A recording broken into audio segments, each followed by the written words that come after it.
Fala galera, bom dia! Tudo bem com vocês? Eu sou o Júlio de Lima e ajudo pessoas a alavancar suas carreiras e conseguirem aumentos maiores do que 30%.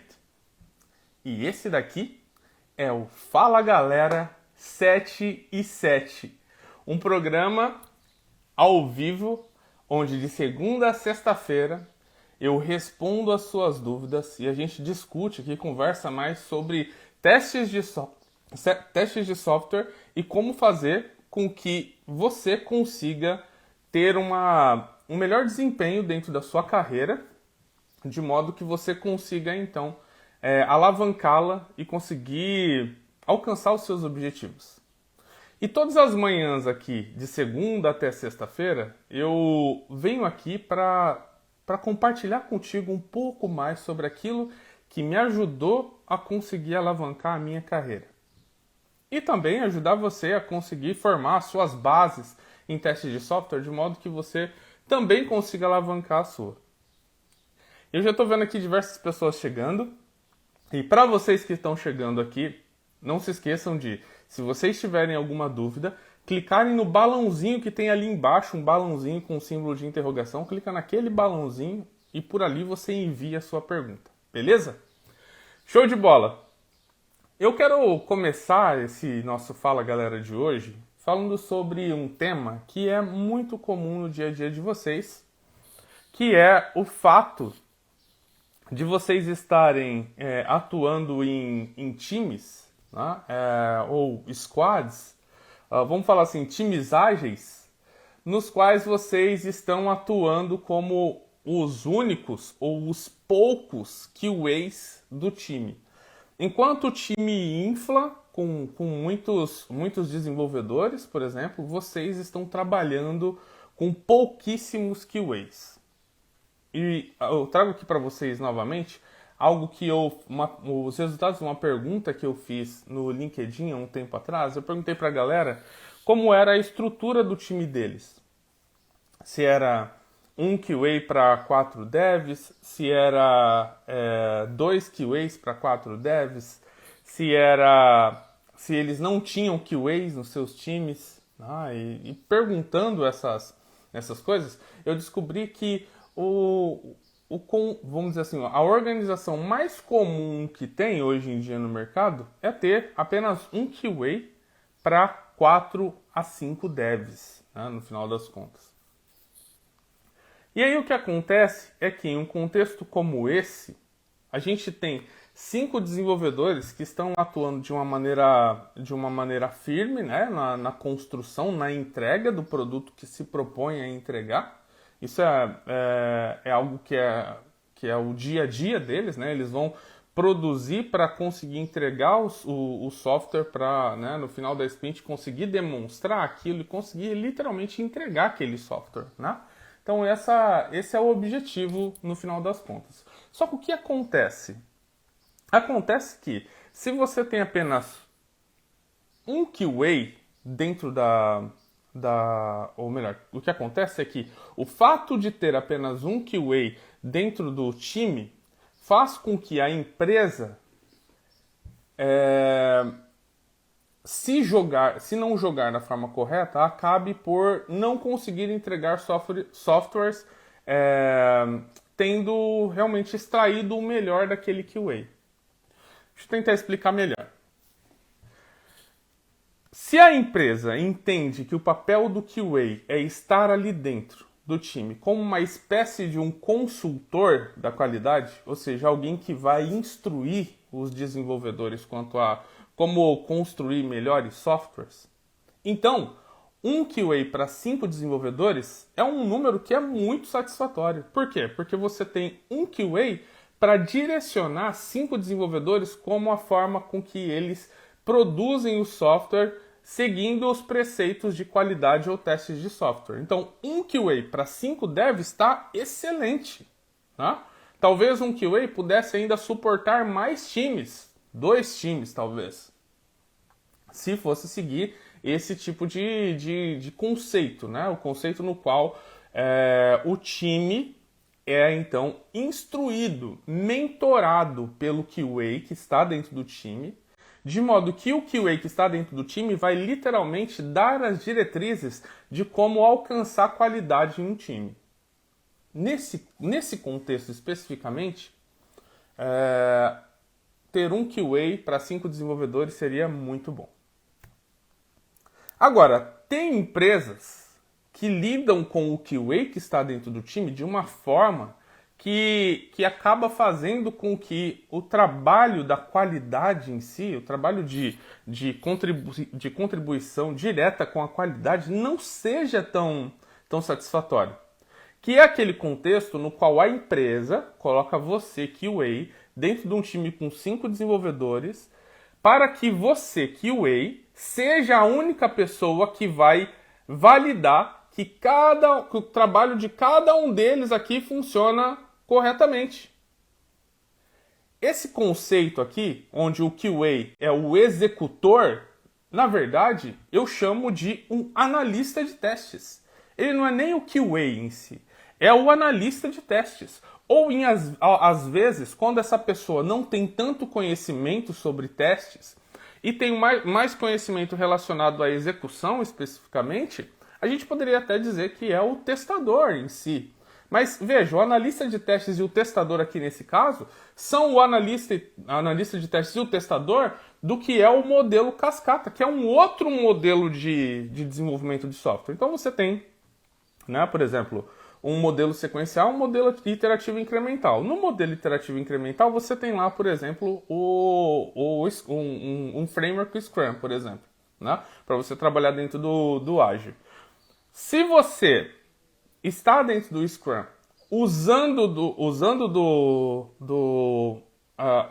interpretando o papel do QA como era o analista de testes do modelo sequencial, por exemplo, cascata, o que vai acontecer é que você vai estar esperando que essa pessoa seja a pessoa que vai validar cada uma das demandas que são criadas pelo time de desenvolvimento.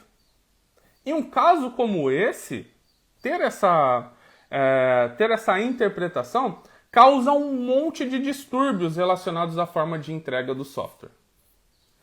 E aqui vai um ponto mega importante para cada um de vocês que estão ouvindo. Vocês precisam entender quais são esses pontos para que vocês consigam discutir, falar sobre isso com os seus times e tentar encontrar modelos melhores de atuação. Olha só, se você é um QA que instrui os 5 desenvolvedores quanto a como antecipar os problemas relacionados à qualidade de software que podem acontecer aqui durante o desenvolvimento desse software, isso quer dizer o quê? Quer dizer que você vai trabalhar junto com o dev para contribuir com ele sobre a perspectiva, por exemplo, de testes de unidade. Quando um dev está desenvolvendo um software, hoje em dia, grande parte dos devs já investem tempo também para aprender mais sobre testes de unidade, o que é muito bom. Só que, às vezes, a busca pelo conhecimento do seu amigo dev está sendo relacionado especificamente a ferramentas. Então, o seu amigo dev vai lá e ele cria um conceito em sua mente de que o que ele precisa para aprender a automatizar os seus testes de unidade é literalmente aprender sobre o framework, aprender sobre as formas de como criar mocks para ajudá-lo a simular as dependências externas. E ele vai lá e realmente dedica tempo e aprende sobre como usar o ferramental. Só que não é apenas o ferramental, mas também a forma do pensamento, da definição de o que testar especificamente. Que vem, por exemplo, daquelas técnicas que vocês, em teoria, aprendem em materiais como, por exemplo, sílabos. Em um material como sílabos, você tem lá um cheiro do que é a cobertura de decisão ou a cobertura de sentença. Um cheiro. Aí você vai lá, pega aquilo e começa a estudar mais, e busca mais materiais, e busca mais conceitos, e busca mais fontes, e busca mais conteúdo, e aí você acaba percebendo que o que estava no sílabus era realmente só um sumário, uma linhazinha de tudo que você precisava aprender de um capítulo inteiro de algo. E aí você aprende esse capítulo inteiro, e você senta do lado do dev e fala, olha, que massa que você aprendeu a utilizar o ferramental dos testes de unidade. Mas agora eu quero te mostrar um pouco mais sobre o que há por detrás da estratégia de o que você testa ou o que você não testa. E esse é o ponto da contribuição que você tem no fator de direcionador dos seus colegas devs. Então é literalmente você sentar ao lado do seu colega dev e instruí-lo e ajudá-lo a entender que existem formas de pensar, formas sistemáticas de pensar o que testar. E aí, nesse caso, você é um QA contribuidor. Você contribui para que esse fator aconteça realmente, né? E isso é muito bacana porque no passado a gente tinha uma mentalidade diferente, né? A gente pensava que independente de qual seja o contexto em que você esteja, a pessoa que testa aplicações é aquela pessoa que vai lá e vai simplesmente validar se o software está funcionando. Mas dentro de um contexto ágil é necessário que você vá além e que você contribua em pedaços menores que antes você não tinha acesso. Mas para contribuir com esses pedaços menores é necessário que você aprenda muito mais sobre o que é teste de software também dentro dessas camadas. E isso, inclusive, é o que eu vejo como sendo um fator crucial para que você consiga ter sucesso dentro de um time ágil, que é entender o trabalho do outro. Quando você entende o trabalho do outro dentro de um time ágil, isso te ajuda a você ter mais ideias de como é que você pode contribuir para a qualidade da forma com que a pessoa está fazendo. Então, isso é um ponto super importante que vocês precisam entender. E tendo esse fator da contribuição, você está então deixando aquele papel de o validador, a validadora, para ser aquela pessoa que está evitando riscos, né? Mitigando riscos. Aquela pessoa que está antecipando potenciais problemas que viriam a acontecer no futuro. Aquela pessoa que está contribuindo de uma maneira mais ativa dentro do seu time. Por que isso?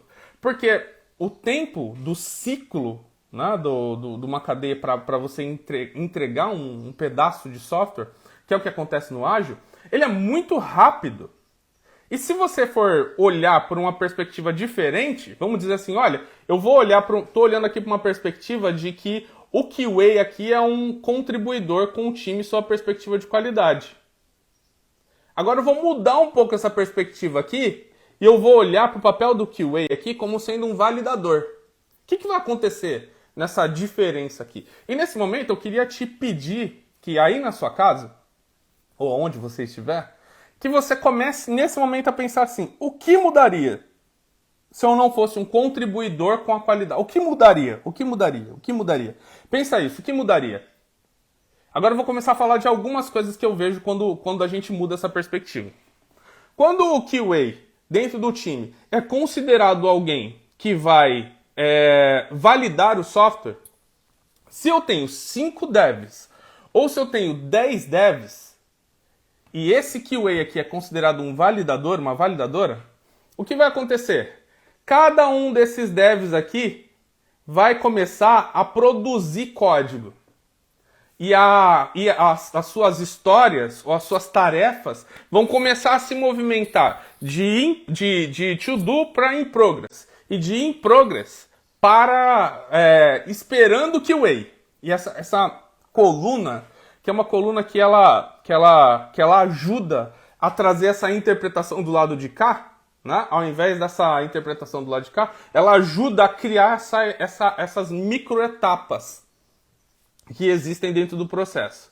E aí, quando existe essa coluna esperando o QA, aqueles 10 desenvolvedores que foram acabando as suas tarefas ou histórias vão então popular essa gigantesca coluna do aguardando QA. E populando essa gigantesca coluna do aguardando QA, você vai olhar para essa coluna e você vai ver muitos tickets aqui que estão esperando com que você, único QA do time, teste. Por quê? Porque o seu time entendeu que você é um validador. Só que olha só de você ver eu fazendo essa representação aqui com as minhas mãos, eu tenho certeza que no seu dia a dia, na sua mente, já vem aquela situação onde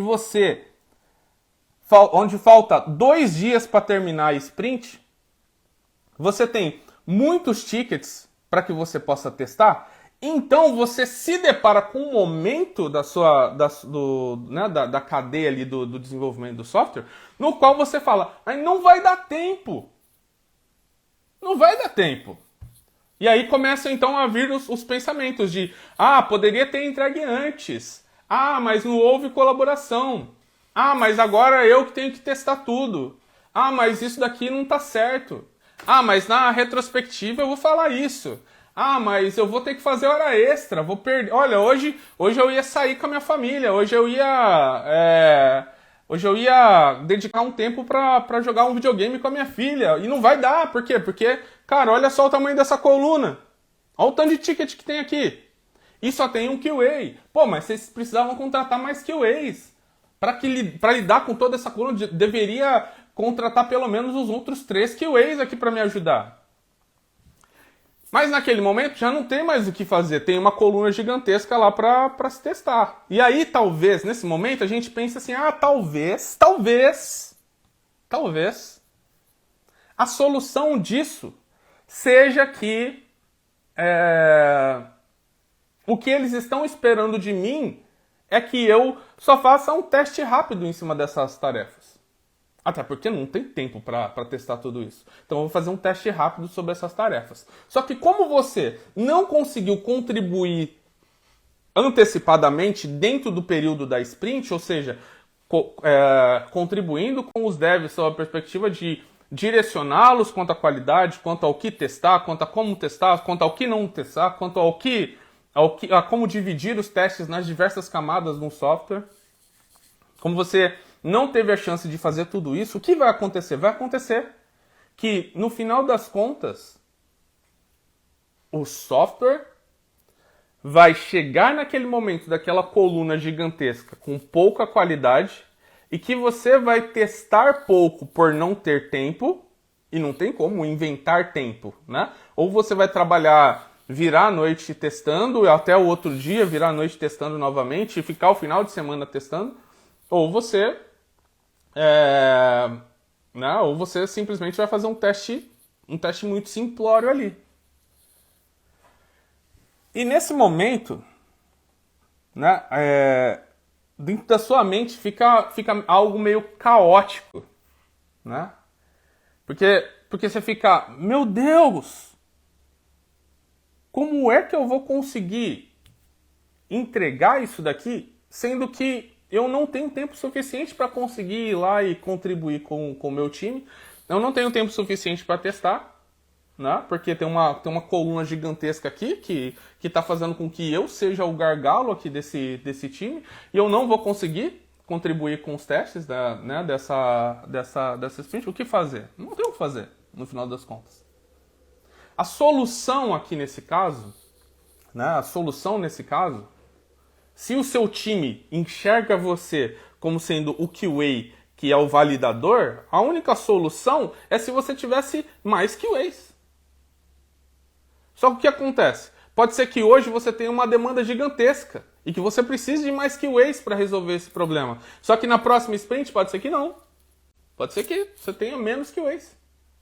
Ou pode ser que você precisa de menos QAs. O que você vai fazer com aquelas pessoas que você colocou no seu time? Estão entendendo? Agora, se a gente está olhando sobre a outra perspectiva, que é a perspectiva do QA contribuidor com o time, eu posso ter 5 ou eu posso ter 10 desenvolvedores. Esse QA, ele vai ser um advisor, vai ser um conselheiro dentro daquele time para aconselhar os desenvolvedores quanto a qual seria uma melhor forma de estruturar a estratégia de testes para aquele determinado time. O problema é que, para que isso aconteça, tem muita mudança que precisa acontecer, né? Por exemplo, se você está aqui dentro desse contexto no qual o QA é visto como um validador, você pode ter 5 desenvolvedores, 10 desenvolvedores, você vai ter que continuar aumentando o número de QAs, porque senão você não vai dar vazão, porque o time todo acredita que você é o único responsável por validar o software. Se você está sobre essa ótica e você então tem o QA sendo considerado como um contribuidor, volto a dizer, você pode ter vários desenvolvedores que vão ser aconselhados por esse QA. Nessa ótica aqui, o QA ele pode ser o QA ele é a única mudança dentro do seu contexto que você precisa ter, porque você precisa ter um QA que ele tenha uma habilidade maior de comunicação, que seja capaz de automatizar testes, que seja capaz de ler o código. E aí você vai lá e arruma alguns para conseguir dar vazão a toda essa coluna gigantesca de aguardando QA. Agora, se você está nessa ótica aqui, você está vendo o QA como contribuidor e ele ou ela precisa realmente ter muito conhecimento sobre testes de qualidade de software, porque não é mais a pessoa que vai sair clicando lá ou que vai sair enviando requisições ou que vai automatizar o teste. Não, essa daqui é a pessoa que vai ajudar os outros, mentorar os outros a conseguir chegar nesse estado, que vai ter no seu leque de ferramentas as boas práticas, os padrões de design de projeto, que vai ter na sua mentalidade uma noção mais clara de quais são as boas práticas de programação. Vai ter dentro dos seus skills uma facilidade maior em codificar ou em pensar em arquitetura, porque ter essas habilidades fará com que ele ou com ela que consiga então olhar para aquilo, né, que é o conteúdo que o seu time desenvolve e contribuir com eles de alguma forma. Entende? Por quê? Porque conhece sobre o que está acontecendo e tem uma formação muito forte em testes. Né? Então contribui com o seu time dessa forma.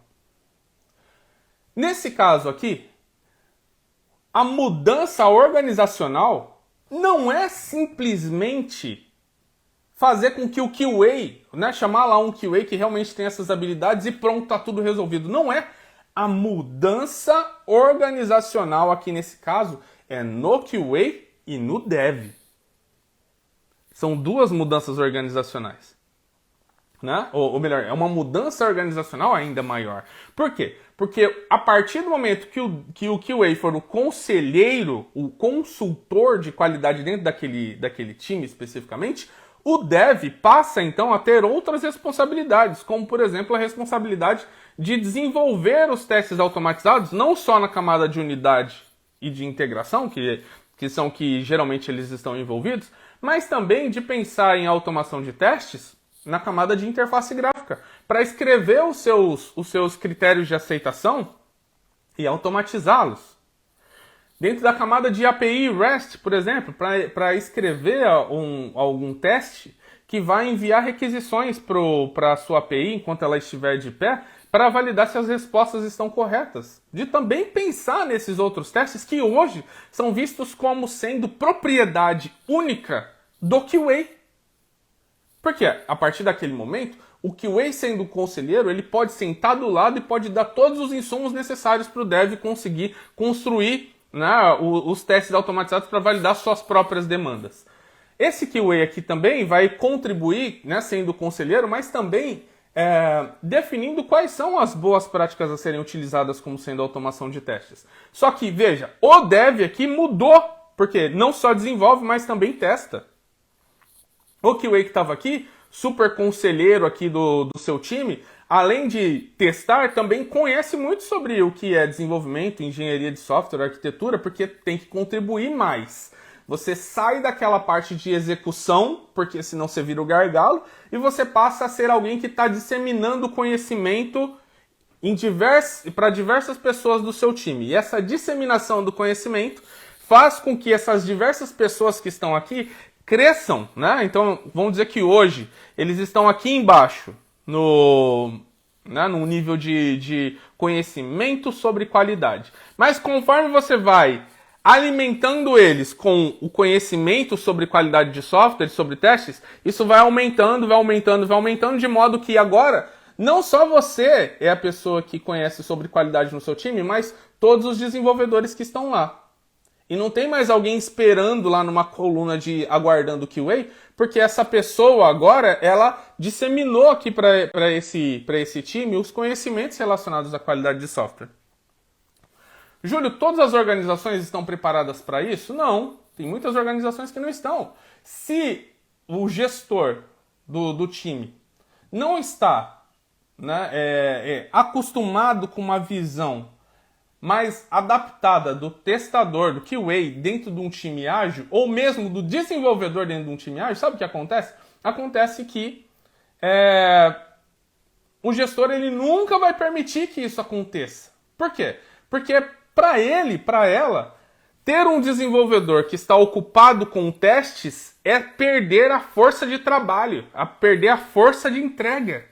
É isso que representa para ele ou para ela, se eles não têm uma mentalidade preparada para entender sobre isso. O que vai acontecer é que eles vão estar simplesmente achando que o desenvolvedor só tem que entregar código. Ele vai lá, codifica e entrega. Ah, qual que é a sua estimativa para isso daqui, desenvolvedor? A minha estimativa para isso daqui são 8 pontos. Olha, 8 pontos? Pelo amor de Deus, isso daí dá para você fazer com 3 pontos. Não?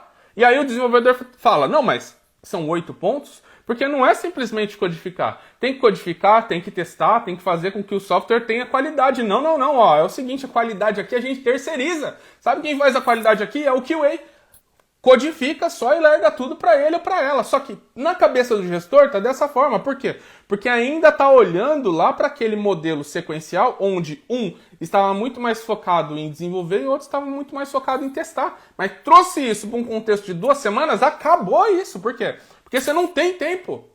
Você não tem tempo e você vai acabar não contribuindo com o seu time de maneira adequada. Estão entendendo o que eu quero dizer? Então, é muito importante que você, sendo QA, tenha esse conhecimento para si. Porque quando você tiver esse conhecimento para si, eu digo, simplesmente essa noção de que existem 2 formas de ver, isso é pelo menos 2 formas de ver a situação da sua atuação no seu time. Então veja, uma é aquela onde você é um contribuidor assíduo com o seu time e o seu time tem muito mais responsabilidades sobre testes. E a outra é a visão onde você é a única ou o único a validar se aquilo que todos os seus desenvolvedores fizeram.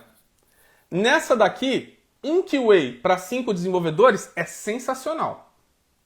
Nessa daqui, um QA para 5 desenvolvedores é caótico. E volto a dizer, talvez você esteja num time hoje que você fala assim, não, Júlio, você está enganado. Sabe por que você está enganado, Júlio? Porque hoje eu atuo como o único QA num time de 5 desenvolvedores. E quer saber? Lá no meu time, tudo dá certo. Lá a gente consegue entregar, Júlio. Toda semana a gente entrega uma sprint. Aí eu te pergunto assim, você consegue testar realmente tudo que você pensou que deveria testar? Você automatiza todos os testes que você gostaria de automatizar? Você está testando também o não funcional? Você também está olhando para como é que o código está ficando? Você está revisando o código dos desenvolvedores? Participando dos code reviews? Você também está conseguindo validar os cenários alternativos que existem lá? Os cenários de exceção? Você está conseguindo validar isso também? Eu tenho certeza que se você refletir sobre isso, você vai me dizer assim, verdade, Júlio, não tô. Sabe o que a gente faz lá? A gente testa as histórias de usuário. Sabe o que mais, Júlio? Quando a gente está lá, eu vou lá e faço alguns cenários alternativos. Sabe por quê? Porque não tem tempo mesmo, entendeu? E tá tudo bem. Por que tá tudo bem? Porque até então você talvez não tivesse pensado que para que você consiga contribuir com o seu time de maneira mais ativa, você precisa ir além do que isso. E nesse momento da live, o que eu espero na real, assim, da gente que está aqui, é o seguinte, que a gente tenha, que a gente saia daqui hoje dessa live com uma transformação. Uma transformação na nossa forma de visão. A nossa forma de visão sob a perspectiva de eu agora entendo que pode haver uma forma ainda mais efetiva de utilizar as minhas habilidades dentro do time. Talvez exista uma forma mais efetiva de eu utilizar as minhas habilidades dentro do time. A mudança, ela é complexa. Por quê? Porque eu volto a dizer, nesse contexto aqui, basta contratar mais QAs. E isso é o pró, porque é o que é como sendo, nos prós e contras, isso é um prós, né? O contra é o quê? É que quando você vai ter muitos QAs lá no seu time, talvez na próxima sprint não tenha toda a demanda que vocês esperavam. Então, vocês vão ficar meio que, sem trampo, alguns de vocês. Nessa perspectiva aqui, é uma mudança do QA. Mas uma mudança também do dev, porque o dev também precisa contribuir mais. É uma mudança também do gestor, porque o gestor também precisa entender que a compreensão sobre a responsabilidade em testes de software mudou dentro desse contexto. E é mega importante que a gente pense sobre isso, entendeu? Por quê? Porque sem isso é difícil que você consiga entender. Em todo esse contexto que eu estou falando aqui para vocês, existem duas coisas que são mega importantes para que o jogo funcione, tanto em um quanto no outro. Um é posicionamento do time como sendo um pensamento de eu preciso pensar na qualidade. 2, automação de testes. Compõe esses dois modelos aqui, porque é extremamente necessário que vocês consigam automatizar o teste para que automatizar testes para que esses testes contribuam com vocês, como sendo o time, na próxima sprint. Então, a automação de testes faz uma parte muito importante aqui nesse joguinho. A partir do momento que você saiu de um contexto tradicional, sequencial, onde você tinha espaço para rodar testes regressivos manuais, ou seja, no modelo mais sequencial, você poderia usar aquele momento da fase de testes para reservar um período onde você teria testes regressivos, feitos por seres humanos, né? Então era possível ter isso. No ágil você não tem mais esse tempo de agora eu vou reservar um espaço na sprint de 5 dias para fazer testes regressivos. Se você fizer isso, aqueles 5 dias são 5 dias que você perdeu para sua sprint. Então, dentro de um contexto ágil, é muito importante que vocês tenham automação de testes. É automação tudo na interface gráfica, Júlio? Não, de forma alguma. Como eu disse para você que está assistindo Fala Galera 7 todos os dias, a gente já falou sobre isso dias atrás, né? Que é pegar os seus testes que estão lá na camada de unidade e começar a puxar eles mais para baixo. Como que é isso? Eu tenho um teste, Júlio, um teste automatizado que abre o browser, faz login, navega entre as páginas, chega numa página específica, preenche 5 informações e então, quando chega no próximo campo, aparece lá eu vou lá e esqueço de digitar, propositalmente, não digito um texto em um campo, e por não digitar um texto em um campo, aparece um balãozinho vermelho dizendo: você esqueceu a senha. E aí eu tenho que ir lá e validar que aquele balãozinho apareceu. Esse teste é um teste que nunca deveria estar ali nessa camada de interação com o browser. Deveria estar num nível de componente. Você valida o aparecimento dessa mensagem através da validação no componente, que é numa camada mais abaixo do que isso que você está usando aqui em cima. Então, é trazer esses testes para baixo para que eles sejam mais rápidos de executar e que você não gaste tanto recurso para isso e que você reduza o tempo de execução para que você tenha uma possibilidade de conseguir dar vazão naqueles testes que estão sendo executados no dia a dia e contribuir para o seu time para que ele realmente possa ir adiante. Né? Então, como eu disse, para que você esteja dentro dessa perspectiva aqui, é importante que você mude, que os devs mudem, que a gestão entenda a mudança. E se vocês fizerem isso, eu posso dizer que o QA não é mais o gargalo. Por quê? Porque vocês vão conseguir construir desde o início de uma maneira mais objetiva, mais efetiva. Né? Mas, no final das contas, são escolhas. A transformação que eu quero que essa live traga para vocês hoje, esse Fala Galera 77, é que vocês entendam que existem formas diferentes de interpretação da responsabilidade em testes, e isso faz com que vocês consigam discutir, ter argumentos na hora de falar com o seu time, ok? A gente está quase chegando ao fim aqui já da nossa live. Eu estou vendo aqui que tem duas perguntas aqui. Eu vou responder uma aqui para vocês agora e vou responder uma outra depois lá na minha caixinha de stories, ok? Então, estou vendo aqui que a Fê Araújo fez duas perguntas e que o Danilo fez uma, né? Então, eu vou colocar aqui a da Fê Araújo. Para a Fê Araújo e para o Danilo também, depois vai lá nos meus stories, eu vou deixar uma caixinha para vocês mandarem as perguntas para mim, tá bom? A Fê Araújo diz, dividir em atividades como levantamento e priorização de cenários de teste, criar massa de testes. Deixa eu ver... Ah, tá, isso daqui é a continuação. Ela disse, em um planejamento ágil, devemos colocar uma tarefa para testes ou dividir as tarefas de testes? Dividir as atividades como levantamento e priorização de cenários de teste, criar massa de testes. Então, olha só. Se você estiver rodando nessa perspectiva aqui, tá, o Fê Araújo, que é quando o QA é interpretado como o único validador dos testes, certo?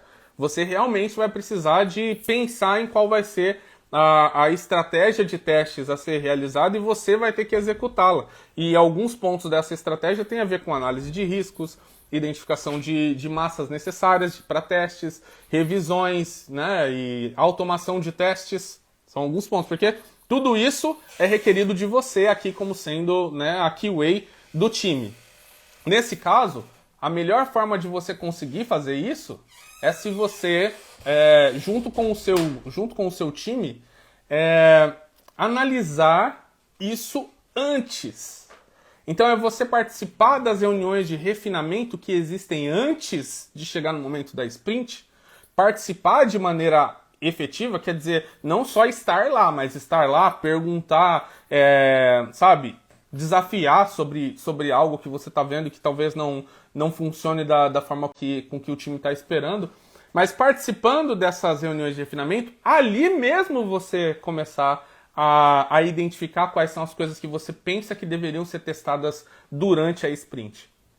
O segredo aqui é você puxar, né, essas atividades que você está fazendo dentro da sprint para trás. Porque se você colocar essas atividades dentro da sprint, acabou. Você não vai ter tempo suficiente para conseguir olhar para tudo que você deveria olhar. Então, pensa assim, quando a história chegar para uma reunião de planejamento, para que o time possa discutir sobre ela, junto com ela já vem as suas anotações de quais são os cenários que você deveria abordar, quais são os testes que você deveria fazer, quais são as massas que seriam necessárias, quais são as informações que deveriam vir junto com aquela história. Dessa forma, você vai poder, inclusive, influenciar os desenvolvedores ali durante a reunião de planejamento quanto à pontuação. E se você está trabalhando num time que testadores pontuam atividades de teste, você vai pontuar com muito mais destreza. Porque você não vai ter que pensar em quais cenários testar depois. Você já pensou antes. Então você já tem uma lista deles. E nessa lista deles você já consegue ter uma noção muito mais clara de esforço. Coisa que você não teria depois. Já começou a sprint, você começou, agora eu vou pensar o que eu vou testar. Acabou, entendeu? Tipo, você nunca vai conseguir ter a abrangência necessária. Na verdade, você vai começar, ao invés de você definir quais são os pontos de esforço que você precisa, você vai, na verdade, começar a se encaixar dentro de um contexto. Então tem uma bolinha aqui, você fala, o que eu vou testar? Eu vou testar só o que cabe aqui dentro dessa bolinha. Entendeu? Agora, quando você faz antes, é isso que define qual é você, com os seus cenários, ajuda a definir qual vai ser o tamanho da bolinha. Porque talvez não é uma bolinha, talvez é uma mega de uma bolona e ninguém percebeu, entendeu? E você percebeu agora. Beleza? Pessoal, muito obrigado pela presença de vocês no Fala Galera 77 de hoje. Amanhã a gente retorna com mais um Fala Galera 77. Eu espero você aqui às 7h07 da manhã. Para que a gente possa conversar um pouco mais aí sobre testes e também sobre qualidade de software. Muito sucesso para vocês, que vocês tenham um excelente dia. Até amanhã, pessoal. Tchau, tchau.